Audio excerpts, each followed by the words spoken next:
If you win, you manifested it. Fantastic. If you lose, you would have spent so much time imagining it that you're really going to want it. And because you're really going to want it in your mind, you're going to be more motivated to work hard than ever before. Most of you do not use your mind for what it's for. You've forgotten how to imagine things. But you cannot close your eyes and vividly imagine. You can't give yourself goosebumps. You can't evoke an emotion in yourself anymore.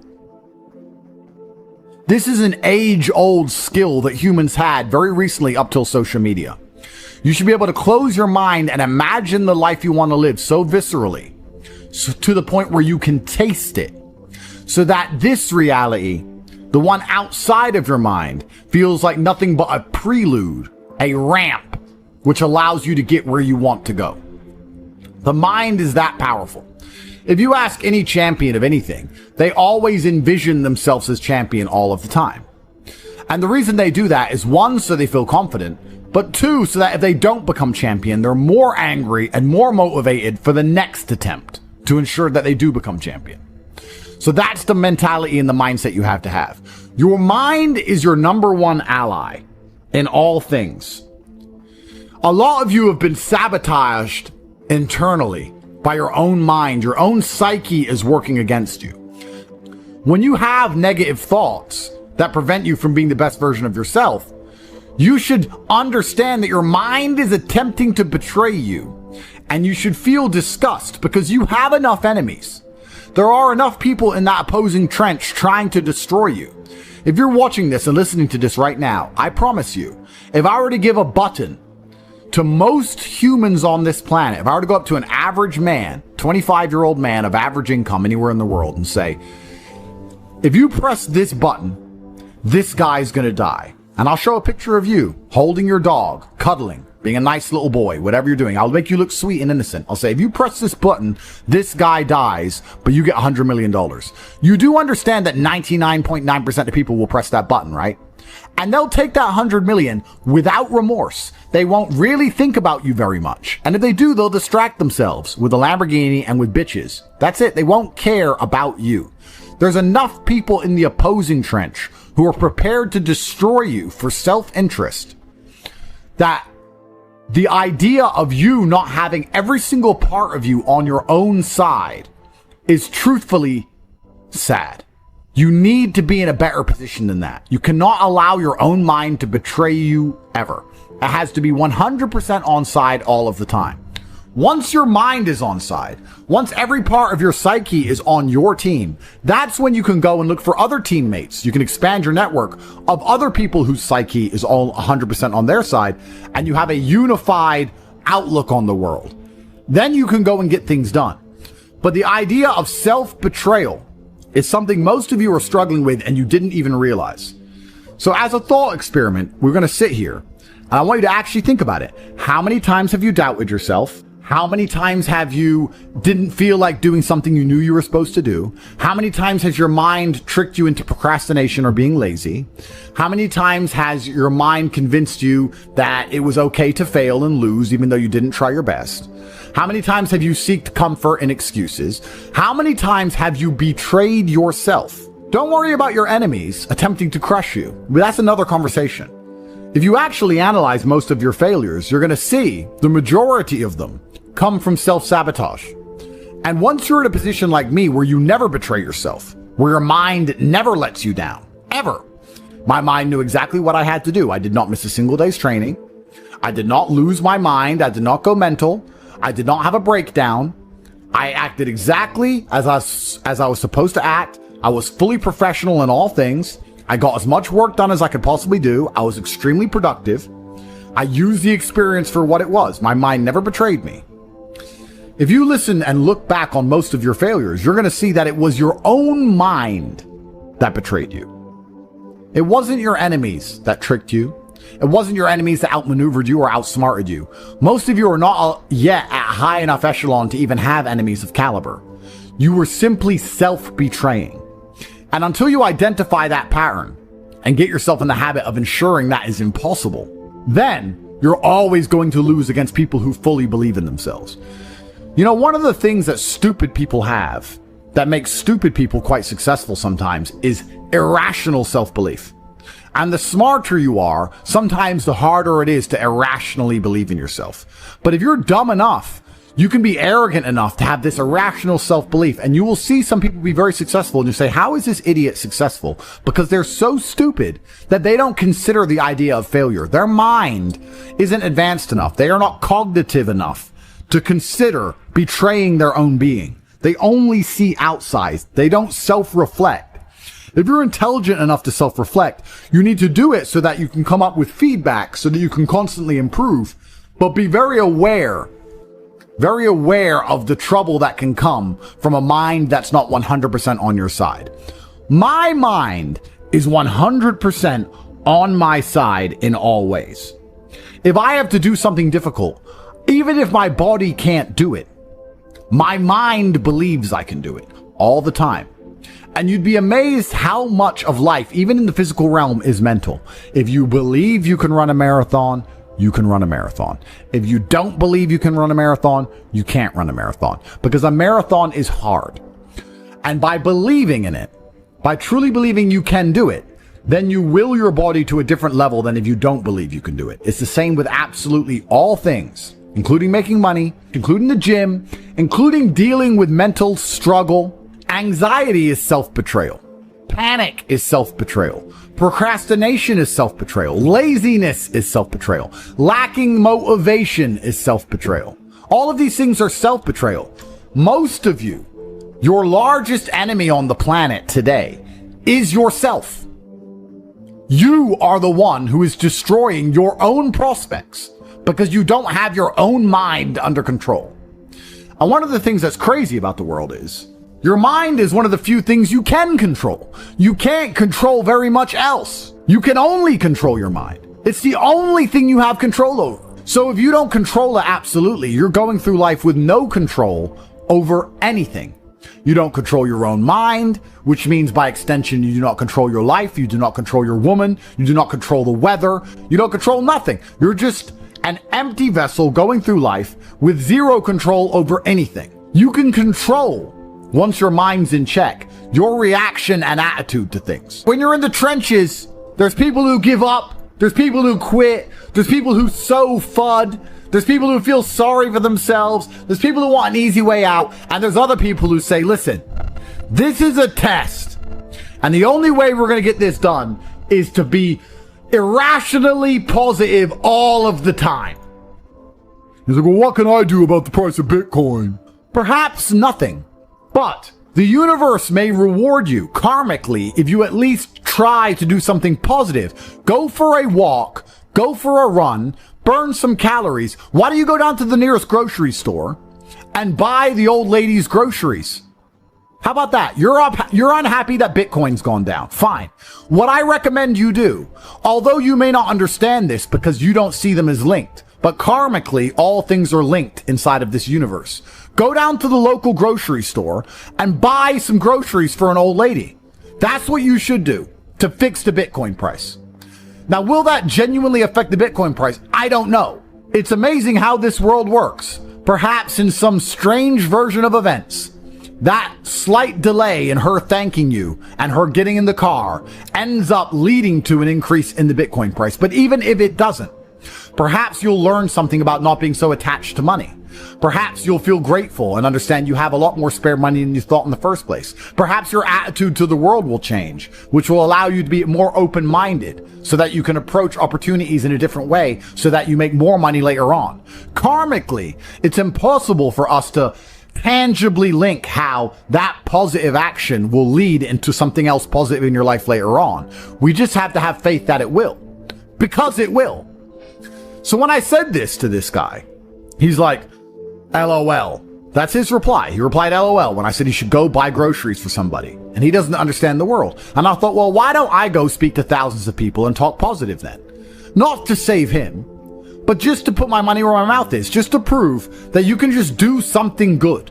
And if you just do something good, it is better than doing nothing. Rain dances work. If you need it to rain, you shouldn't sit and pray. You shouldn't sit and hope. You shouldn't sit and complain that it's not raining. You shouldn't sit and wait. You should rain dance. Does a rain dance make clouds appear? No, but you should take action. Perhaps your rain dance, although will not make clouds appear, will be viewed by a tribe high on the mountain far away, and they'll look down seeing you rain dance and realize that you need water. And then maybe Providence and luck will have this tribesman appear with big barrels of water saying, we think you might need water and we have some spare. If you didn't rain dance, they wouldn't know. They just see you sitting around being a mopey dipshit, crying his eyes out. That's why it's so important to take action in all things. Action solves all. Raw action is the answer. Raw action solves all. It is a mindset. So this dipshit complaining about this crypto price, he's not prepared to rain dance. He's not prepared to help a granny with her groceries. He's not prepared to do anything. God does not reward men that way. God rewards men who attack the world. You have to go and get things. You have to show that you deserve them. Even in mating, men go get the woman. Men go get money. Men go take land. Men go. We go and happen to the world. The world doesn't happen to us. What did we say earlier about if you try your absolute best, you can always find the W even in the L? I tried my absolute best. So I win. Raw action solves all. If you had that kind of attitude, you wouldn't be looking at a crypto price and sitting there praying and hoping like a dork. You'd be doing something about it. Oh, I need your help. Do you? I don't even see you trying. And that's how God views things. That's how, in fact, most wealthy people view things. I haven't seen you do anything that warrants me giving you a second of my help. People feel like rich people are horrible because we don't help the normies. Even if you try and help normies, most of them are beyond help because they are self-sabotaging and lazy. You have to at least show to the people who are important in the world that you're not those things in the beginning if you ever want to be taken seriously, at least. That's one of the first things you can do. But I want to see that you give a shit. I only want to give money to people who know how to rain dance. I only want to give money to people who sit and believe that the rain dance is the answer. I like rain dancers. I like people who sit and say, I don't know what to do, so I'm going to do something. I don't know what to do, so I'm going to just do something positive. I don't know how to make Bitcoin go up. I'm going to buy an old lady groceries. I don't know what to do, but inaction in and of itself is an action. And men of honor do not allow the universe to decide for them. They decide their fate. And you decide your fate with hard work and vigor in all things. In fact, I would argue that a lot of you probably heard about Bitcoin in 2007 or 2009 or 2011, whenever. But you were so uninterested in doing your due diligence, so uninterested in being proactive that you just ignored it. You probably don't even remember being told about it because you didn't give a shit. Yeah. And then you have the gall and audacity to sit here and say, if someone told me about Bitcoin back then, I'd be rich. No, you wouldn't. If you're the kind of person who would have got rich from Bitcoin back then, you're the kind of person who can get rich right now by taking action, by paying attention. If you're refusing to do the right things now, you would have never done the right thing. And retrospectively identifying your failures and identifying how many right things you've missed out on is actually a form of hard cope. Oh no, I just don't have the chances. You've had chances and wasted them. And you have another chance right now to do your rain dance. You have a chance. You're sitting here right now during a chance. You have a chance from God because you're breathing. You have a chance right now to get things done. Now, you can retrospectively look back on this period of time and go, oh yeah, I was young and energetic, but I wasted it. But if someone had just told me to try hard at this, I would have been. I'm telling you right now, I'm telling you about Bitcoin in 2009, but you're not going to do anything. It's almost impressive how difficult it is to make the average person move. The average person is a statue getting shit on by the pigeons, and they'd rather just sit there covered in shit then move. It's very hard to inspire people to take initiative to save themselves. It's incredible. Why? When they know that it's going to work. Some people are just born to lose. These are people who are betrayed by their own mind and can't be influenced even from the external because their own mind betrays them. There's a devil on their shoulder constantly holding them back. When you watch old kung fu movies and you see a master and he has chi, I totally understand the danger of a man with endless chi, endless internal power that he can convert into anything he wants it to be, whether it be mental fortitude at the time, physical fortitude, whether he can exert it as an attack. Chi is a super real thing, and it's self-generated. It is a decision. I want you to understand how my mind works. My core principle is endless work, endless attack. That is how you win in the end. You never give up and you endlessly persevere. It's hard to destroy the man who endlessly perseveres. Perseverance is the key. It is very easy to accept an L when you've tried your best. It's easy. The reason I don't like that saying, well, as long as you tried your best, is because most people don't try their best. If you do try your best, it's very rare you fail. In fact, it's nearly impossible. People say it's okay to lose if you tried your best. The secret to the universe is if you try your best, you hardly ever lose. It takes some freak accident or the will of God to ensure that you don't pull it off if you actually try your best. And on the few scenarios that's happened in my life, I'm happy to take the L because I can say I couldn't have tried any harder. I done my absolute best. I know I did my best. I can't try any harder. God knows more than me, and he decided that things have to be slightly different right now. That's fine. It's easy to take the L if you try your best. So if you try your best, you never feel the bitter sting of regret. You never feel the dark rankness. You never taste failure. It's never in your mouth. It's never lucid. It's never tangible. Because you approached the scenario with absolute vigor. And truthfully, effort is a muscle, like everything else. The more you exercise it, the better it becomes. So even if you try for 100% for something and fail, you've exercised your effort muscle, which means you haven't failed because you've learned something and become better at giving effort to things. You've become better at being concentrated on a task. So it's nearly impossible to fail in these scenarios. A lot of sayings are overused, never a failure, always a lesson. And that's what's annoying about it, because it's true, but it's rarely applicable. You guys will say it's never a failure, it's always a lesson, when you didn't even try. That's wrong. That's a failure. But if you absolutely try your best, then it is a lesson, and there are benefits, right? It's like going for a PB in the gym. You may not get the PB, but your muscles get stronger because you tried so hard. That's how every single task should be approached. I'm trying to lift as much as possible. Perhaps I failed, but because I tried so hard and I strained so hard, my muscles ache and I got stronger anyway. Meaning I did not fail at the task of becoming stronger. There were tangible benefits to my effort in and of itself.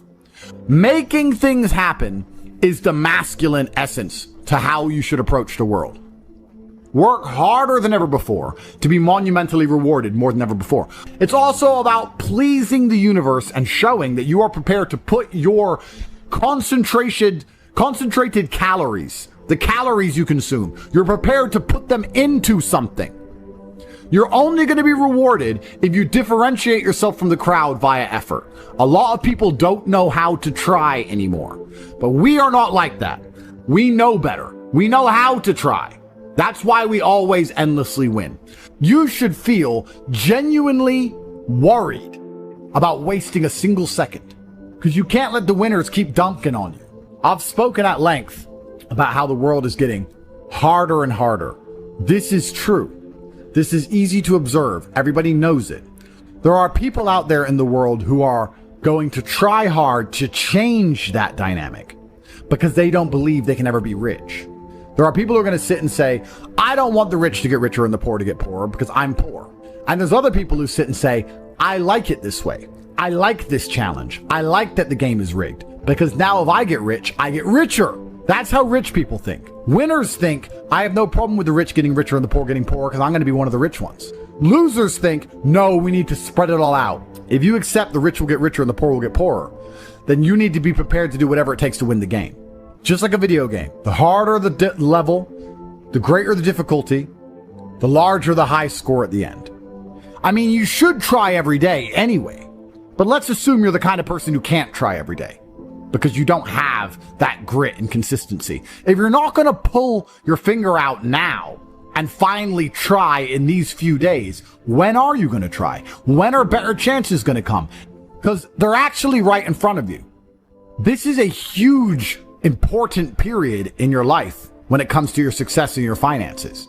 If you're not going to try now, when are you going to try? If you're inspired, hit that like button, share this video, and subscribe for more stories of leaders changing the world. And as always, stay inspilligent and keep fighting for your dreams.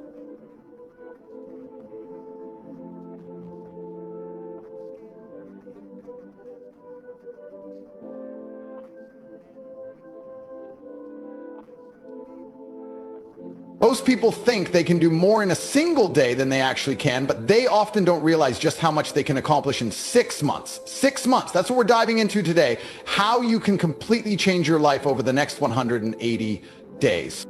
Why focus on 6 months? Let me explain. A whole year feels too far away to stay motivated, and a single month is usually too short to create real change. But 6 months? That's the sweet spot. It's enough time to see huge progress, but short enough to stay excited and motivated. Isn't that something? Here's something that always amazes me. Most people spend more time planning a vacation than they do planning their actual lives. They'll spend hours looking at hotel reviews, but won't take half an hour to sit down and think about what they want their future to look like. Isn't that wild? But you're not like most people. You're here right now because a part of you is ready for something different. Let me ask you something. If you keep doing exactly what you're doing today, where will you be 6 months from now? Same job, same income, same problems, same excuses. Here's the truth that might hit hard. What you don't change, you're choosing. Think about that. The great thing about a 6-month plan is that it creates something I like to call realistic urgency. You don't have time to waste because 6 months will come and go quickly, but you still have enough time to create real results. It's the perfect middle ground. Let's now look at some core ideas for personal transformation. Success leaves behind clues, and through the years I've learned that extraordinary results don't come from doing thousands of things. They come from doing a few important things over and over again. Practice creates skill, and doing things over and over leads to success. The first step to changing your life in 6 months is getting clear on what you want. You have to be very specific. If your goals are unclear, your results will be unclear too. But when your goals are sharp and specific, your outcomes will be sharp as well. Remember this, clarity gives you power. When you know exactly what you want, the world has a strange way of helping you get there. Most people can tell you what they don't want, but struggle to say what they do want. They can complain about their job, their health, or their relationships for hours. But if you ask what they'd like instead, they're not sure. That's why we begin with getting crystal clear. Here's your first task. Tonight, take out a sheet of paper and write down what you want your life to look like in 6 months. Be detailed. Don't just write, I want to be happier. Instead, write things like, I want to raise my income by 40%, read a dozen books, lose 20 pounds, and start my own online store. Do you see the difference? The second key to transformation is your personal philosophy. This is how you think about the events in your life. It's not what happens to you that shapes your future, it's how you react to what happens. You can't control the wind, but you can control how you set your sail. Here's something important to understand. Success isn't some magical thing. It's simply the result of doing basic things consistently over time. But here's the challenge. What's easy to do is also easy not to do. Reading 10 pages of a good book every day, easy to do and easy to skip. Saving a small amount of money each week, again, easy to do and easy not to. Now let's move on to the third important idea, who you spend time with. This one is big. You are the average of the 5 people you spend the most time with. Write that down. Over the next 6 months, You'll need to pay close attention to who's around you. Some people you need to love from a distance. That's the truth.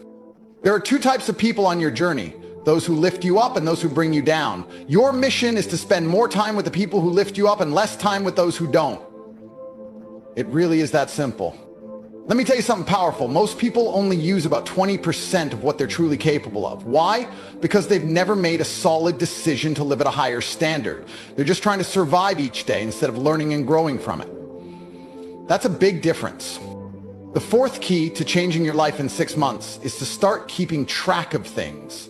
From today onward, start writing things down. Track your progress, record your lessons, take notes on what you learn. Even small changes in your daily routine can create big results over time. Here's an example.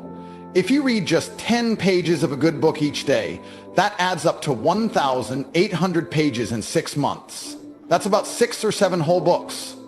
Do you think your thinking might shift after reading the wisdom from 7 great books? Of course it will. Here's another idea that can change everything. Success isn't something you chase, it's something you attract by the person you become.